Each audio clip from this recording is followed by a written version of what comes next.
بسم اللہ الرحمن الرحیم۔ السلام علیکم۔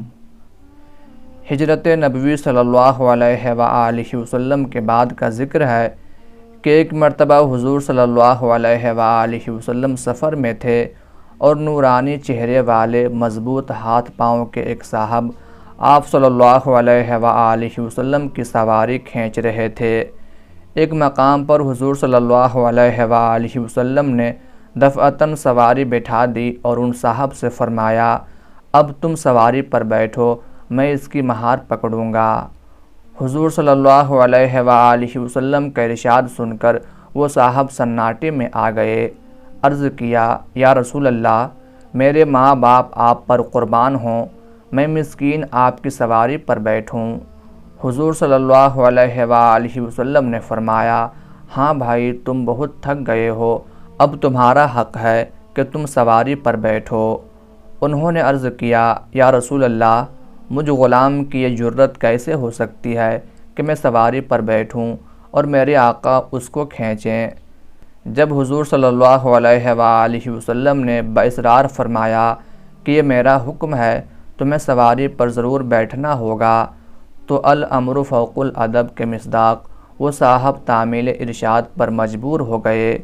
اور پھر چشم فلک نے یہ تحیر خیز منظر دیکھا کہ ایک اعرابی سواری پر بیٹھے ہیں اور فخر موجودات امام الانبیاء نبی رحمت صلی اللہ علیہ وآلہ وسلم سواری کی مہار تھامے آگے آگے چل رہے ہیں۔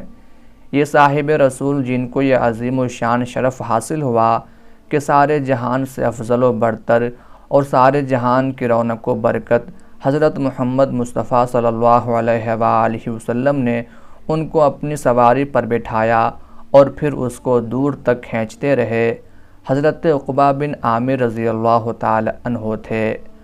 حضرت ابو عمرو عقبہ بن عامر رضی اللہ تعالی عنہ کا شمار ان بزرگ صحابہ میں ہوتا ہے جنہوں نے نبی رحمت صلی اللہ علیہ وآلہ وسلم کی غلامی کا شرف پا کر دنیا میں نام پیدا کیا۔ ان کا تعلق بنو جہینہ سے تھا۔ حضرت عقبہ رضی اللہ تعالی عنہ کا مسکن مدینہ کے نواح میں تھا۔ وہ اپنے قبیلے کے ذہین و فریس اور لکھے پڑھے آدمیوں میں سے تھے۔ فن خطابت اور شعر و شاعری میں بھی درک رکھتے تھے۔ طبیعت نہایت سادہ پائی تھی، اس لیے ان کا خاص مشغلہ بکریاں چرانا تھا۔ چند سال پہلے مکہ میں جو صدائے توحید بلند ہوئی تھی، اس کی بھنک حضرت عقبہ رضی اللہ تعالی عنہ کے کانوں میں بھی پڑی تھی۔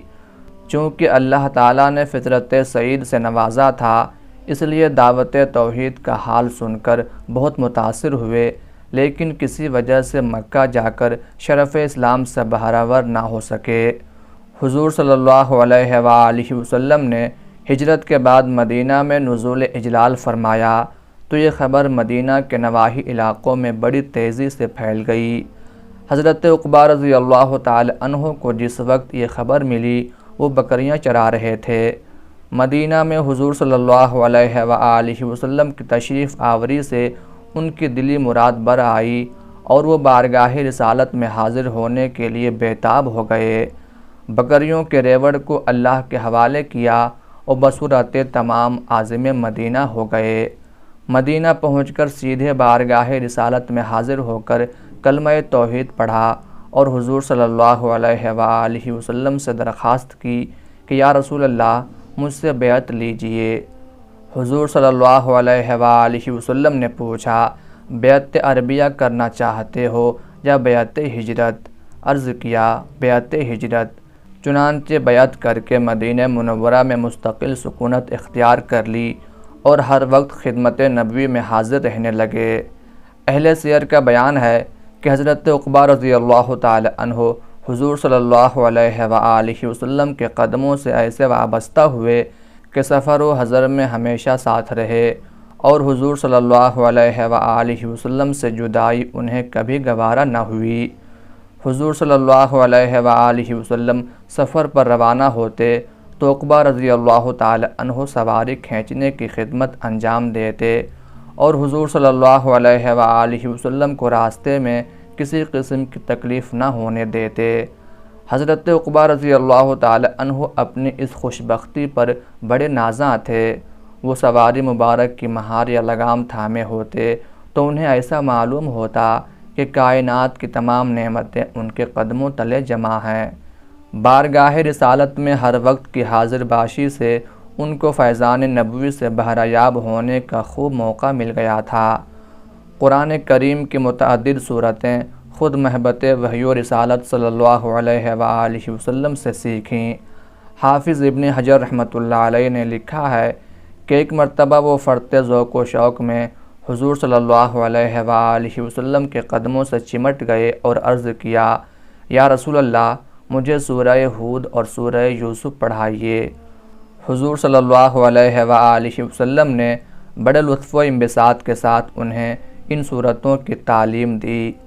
مسند احمد بن حنبل میں خود حضرت عقبہ رضی اللہ تعالی عنہ سے روایت ہے کہ میں ایک مرتبہ سفر میں معمول کے مطابق رسول اللہ صلی اللہ علیہ وآلہ وسلم کی سواری کھینچ رہا تھا۔ مان حضور صلی اللہ علیہ وآلہ وسلم نے ارشاد فرمایا، عقبہ، کیوں نہ تمہیں قرآن کی 2 بہترین صورتیں پڑھنے کے لیے بتاؤں؟ میں نے عرض کیا، یا رسول اللہ، ضرور بتائیے۔ فرمایا، قل اعوذ برب الفلق اور قل اعوذ برب الناس۔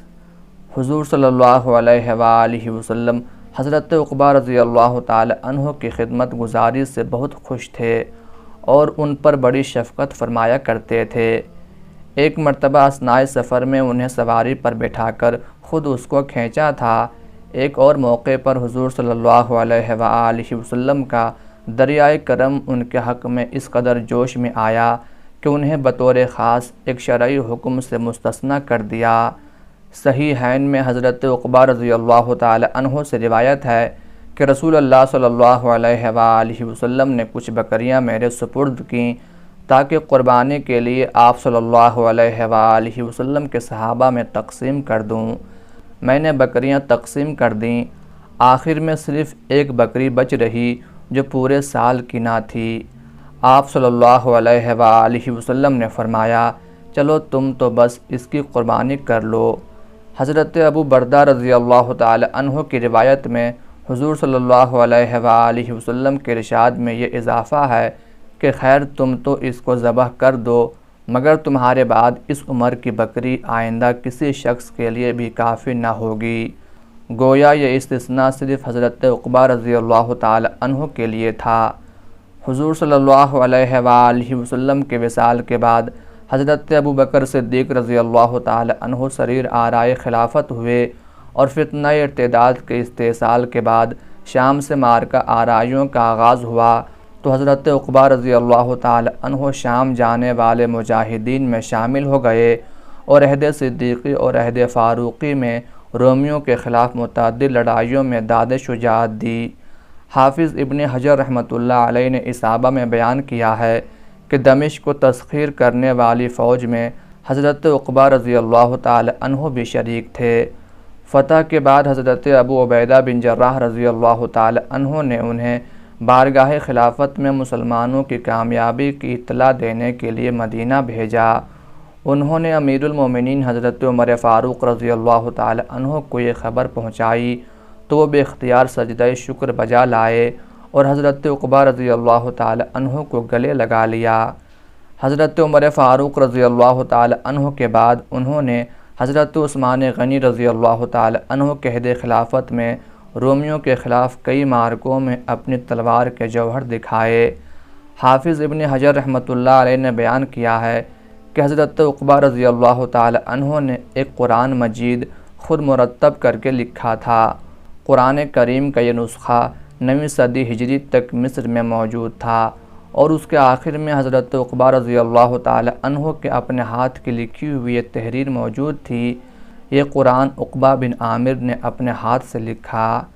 حضرت عقبہ رضی اللہ تعالی عنہ کو تیر اندازی کے فن سے بڑا شغف تھا۔ اس کا سیکھنا اور سکھلانا ہر مسلمان کے لیے لازم قرار دیتے تھے۔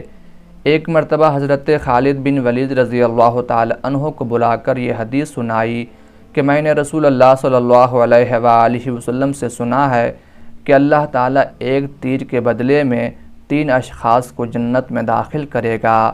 اس کے بنانے والے کو، اللہ کی راہ میں اس کے لے جانے والے کو اور چلانے والے کو۔ اور حضور صلی اللہ علیہ وآلہ وسلم نے 3 کھیلوں کو جائز قرار دیا ہے: تیر اندازی، گھوڑے کی تعدیب اور اپنی بیوی سے ہنسی مذاق کرنا۔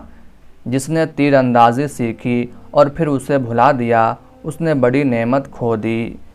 امام احمد رحمۃ اللہ علیہ نے اپنی مسند میں بیان کیا ہے کہ وفات کے وقت حضرت عقبہ رضی اللہ تعالی عنہ کے پاس 70 کمانیں اور ان کے لوازم تھے، ان سب کو انہوں نے راہ خدا میں وقف کر دیا تھا۔